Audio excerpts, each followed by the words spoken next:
મહેસાણા નજીક ઊંઝા હાઈવે ઉપર bliss food કોર્ટમાં આવેલા પાર્લર પર નાની દાવ ગામના 3 શખ્સોએ 10,000ની ખંડણીની માગ કરીને આતંક મચાવ્યો। પાર્લરના કાચ અને પંખાની તોડફોડ કરી ગલ્લામાંથી 20,000 લૂંટીને ત્રણેય ગુંડા તત્વો ફરાર થયા હતા। લુખ્ખા તત્વોના આ જ આતંક સામે પાર્લરમાં નોકરી કરતા યુવકે મહેસાણા તાલુકા પોલીસ સ્ટેશનમાં ફરિયાદ નોંધાવી છે। સોમવારે રાત્રે 8 વાગે મૂળ રાજસ્થાનના ભીમ બડાખેડાના રહેવાસી પ્રભાતસિંહ રાજપૂત નોકરી પર હતો ત્યારે જ GJ024189 નંબરની કાર લઈને આવેલા મોટી દાઉ ગામના કિરણજી વનરાજજી વાઘેલા, સંજયજી પ્રભાતજી વાઘેલા અને ઓલિયાજી લાલાજી ચૌહાણે ધમાલ મચાવી।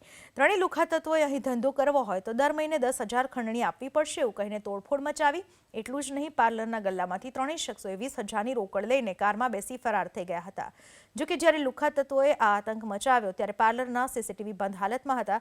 જ્યારે નાની દાવ ગામે આરોપીના ઘરે પણ પોલીસે તપાસ કરી હતી, પરંતુ ત્યાંથી પોલીસને ખાલી હાથે પરત ફરવું પડ્યું હતું।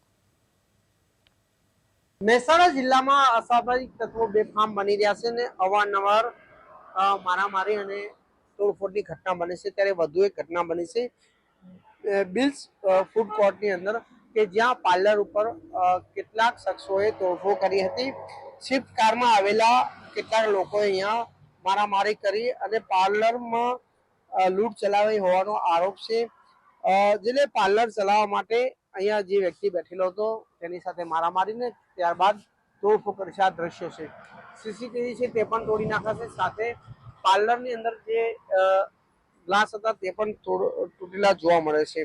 જે રીતે કિરણજી વાઘેલા, સંજયજી વાઘેલા અને ઓલિયાજી નામના શખ્સ સામે ગુનો નોંધ્યો છે। સમગ્ર મામલે પોલીસે ફરિયાદ નોંધીને વધુ તપાસ હાથ ધરવામાં આવી છે, પરંતુ ક્યાંક ને ક્યાંક આ રીતે આપ સમજી શકો છો અહીંયા મોટી સંખ્યાની કાચ તૂટેલા જોવા મળે છે। હાલ તાલુકા પોલીસે આ મુદ્દે ફરિયાદ તો નોંધી છે, પરંતુ જે રીતે જિલ્લાની અંદર ક્યાંક ને ક્યાંક કાયદો અને વ્યવસ્થાને લઈને સવાલો ઉભા થઈ રહ્યા છે, કારણ કે ધંધાકીય રોજગારી કરતા વેપારીઓ ઉપર અસામાજિક તત્વો ક્યાંક ને ક્યાંક પોતાનો દબદબો કાયમ કરવા માટે મારામારી અને લૂંટ કરી રહ્યા છે। હારૂન નગરી, એબી પત્રિકા, મહેસાણા।